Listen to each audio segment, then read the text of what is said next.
Hello everyone, welcome to our YouTube channel the food factory.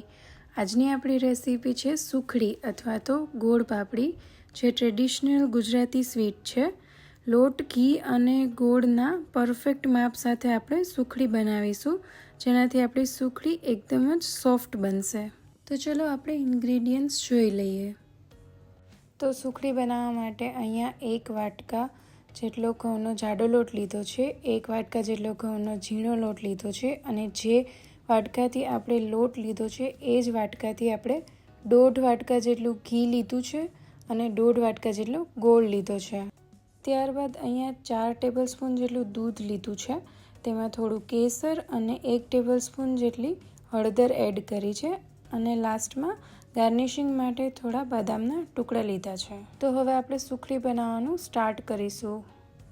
તો સુખડી બનાવવા માટે અહીંયા જાડા તળિયાવાળી કઢાઈ લીધી છે, જેમાં સૌથી પહેલાં આપણે 1 વાટકા જેટલું ઘી એડ કરીશું.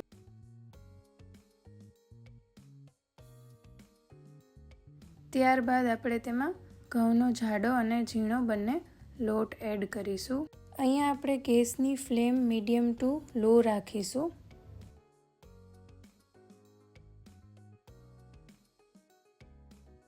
તો હવે આપણે ચમચાની મદદથી લોટને સતત મિક્સ કરતું રહેવાનું છે, જેથી આપણો લોટ સારી રીતે શેકાઈ જાય.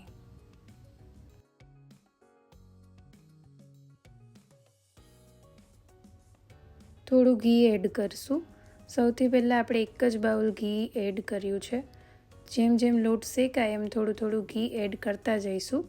સુખડીમાં હંમેશા માટે ઘીનું પ્રમાણ વધારે જ હોય છે. લોટને આપણે 15થી 20 મિનિટ જેવું મીડિયમ ટુ લો ફ્લેમ પર જ શેકવાનો છે.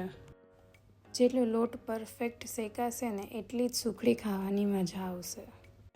તો અહીંયા લોટ પરફેક્ટ શેકાયો છે કે નહીં એ ચેક કરવા માટે હું તમને 3 ટ્રીક બતાવીશ. પહેલી ટ્રીક એ છે કે લોટનો કલર થોડો ચેન્જ થઈ જશે, પહેલાં કરતાં થોડો ડાર્ક થઈ જશે. બીજી ટ્રીક એ છે કે લોટ જેમ તમે શેકશો એમ હલકો થવા લાગશે. ત્યારબાદ ત્રીજી ટ્રીક એ છે કે જેમ લોટ શેકાશે એમ તેમાંથી ઘી છૂટવા લાગશે. આનો મતલબ કે આપણો લોટ એકદમ જ પરફેક્ટ શેકાઈ ગયો છે.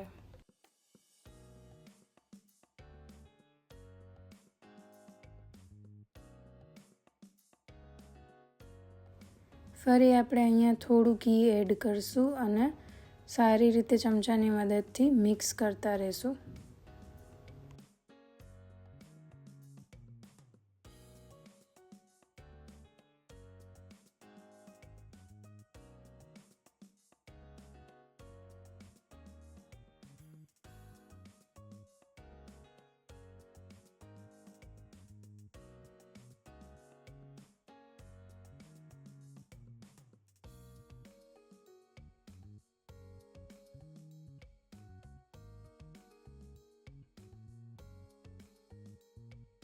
તો તમે જોઈ શકો છો લોટમાંથી ઘી છૂટું થવા લાગ્યું છે.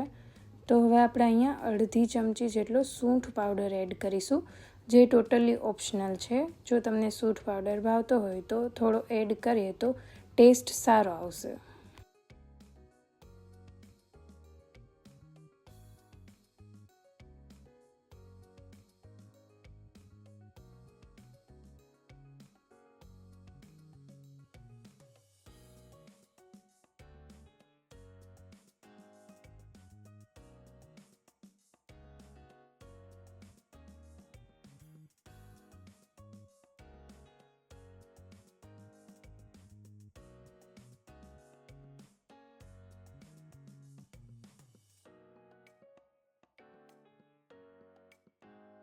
તો હવે આપણે અહીંયા સુખડીમાં કેસર અને હળદરવાળું દૂધ રેડી કરીને રાખ્યું હતું એ એડ કરશું, જેથી આપણી સુખડી ફરસી બનશે અને તેનો કલર પણ ચેન્જ થઈ જશે. હંમેશા સુખડીમાં હળદર છેલ્લે જ એડ કરવી.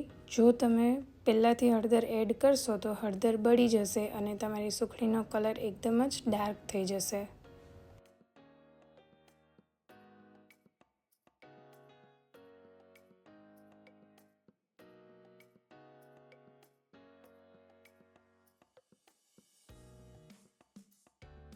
તો તો આ રીતે ચમચામાંથી લોટ લસડી જાય એનો મતલબ કે આપણો લોટ પરફેક્ટ શેકાઈ ગયો છે. તો હવે ગેસની ફ્લેમ બંધ કરી અને આપણે લોટને ઠંડો થવા દઈશું. લોટ થોડો ઠંડો થાય તેના પછી આપણે તેમાં ગોળ એડ કરીશું. જો ગરમ લોટમાં તમે ગોળ એડ કરશો તો સુખડી કડક થઈ જશે. તો થોડો લોટ ઠંડો થાય તેના પછી આપણે ગોળ એડ કરશું. લગભગ 5 મિનિટ જેવું આપણે આ રીતે મિક્સ કર્યા રાખશું એટલે લોટ ઠંડો થઈ જાય.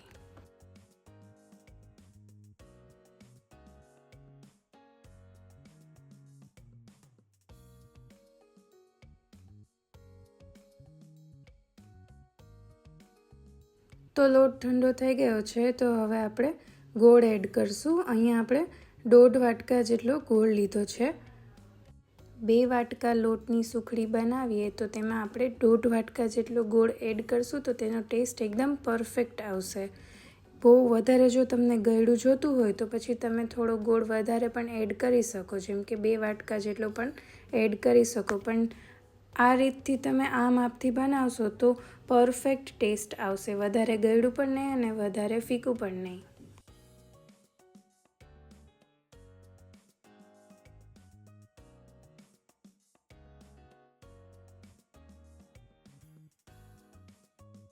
તો ગોળને આપણે સારી રીતે મિક્સ કરી લઈશું જેથી તેના ગાંઠા ના રહે અને સરખી રીતે લોટમાં ગોળ મિક્સ થઈ જાય.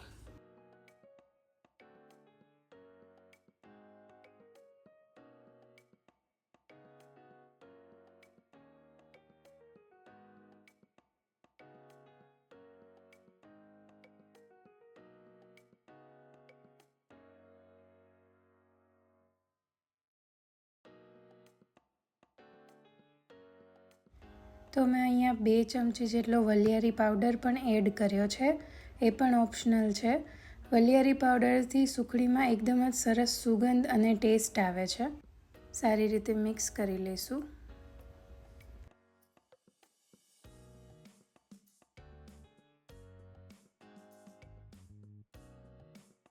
તો ચલો હવે આપણે સુખડીને ઢાળવા માટે તૈયારી કરી લઈએ. તો અહીંયા એક ચોકીમાં થોડું ઘી લઈ અને ગ્રીસ કરી દીધું છે.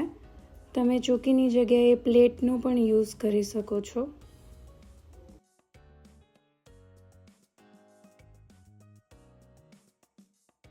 હવે સુખડીને આપણે ચોકીમાં પાથરી દઈશું. તવીથાની મદદથી સારી રીતે પાથરી દઈશું જેથી એક સરખા જ પીસીસ પડે.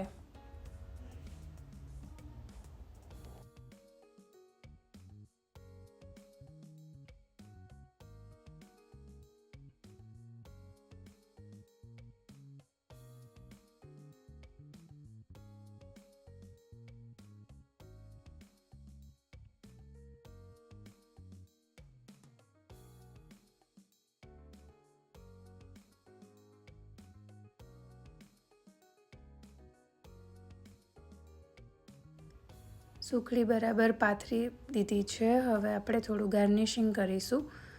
અહીંયા અમે બદામના ટુકડાથી ગાર્નિશિંગ કર્યું છે. તમે પિસ્તા પણ એડ કરી શકો છો. તો રેડી થઈ ગઈ છે આપણી એકદમ જ સોફ્ટ અને tasty sukhdi.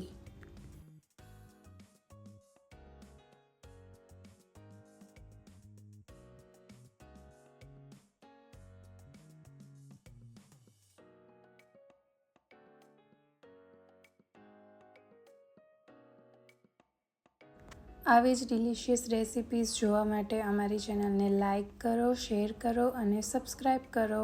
Thank you for watching.